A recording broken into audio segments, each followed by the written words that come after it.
Hola, ¿qué tal chicos? Aquí estamos en un video y hoy no estoy solo. Hoy estoy con mi prima.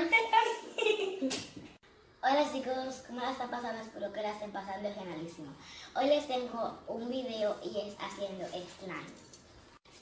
Vamos a empezar. Necesitamos perfume de hombre. Quiere comer. Necesitamos esto, que es crema para las manos. Pega, eso nunca puede faltar. Y detergente. También necesitamos colorante, pero como no tenemos colorante, vamos a utilizar acuarela.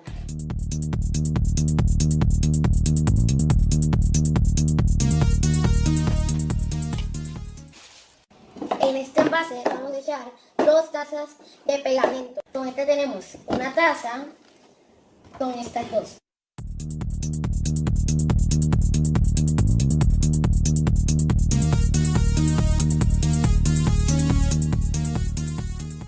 Ahora vamos a echar el colorante, se supone que sean 8 gotas, pero vamos a echarlo poquito a poquito. Tenemos un poquito de detergente.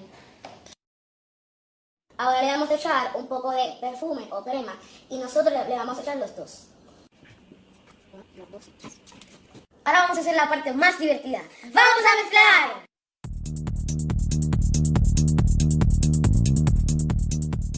Yo, chicos, como ven están muy pegajosos. Muy pegajosos. Una, ¡epa! Dale, hazlo, una. El azul le echan mucho. Espérate, échalo por todos lados. Termínalo. ¡Termínalo! Ya está suficiente. Ahora vamos con el morado. Vamos a hacer la galaxia aquí. ¡Ah, un avión! Cuando hicimos el slime quedó muy líquido y le echamos polvo y así fue como quedó.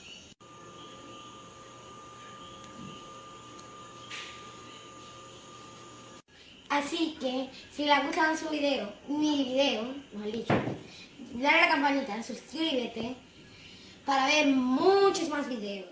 Este yo y hasta luego. Ahora vamos a jugar.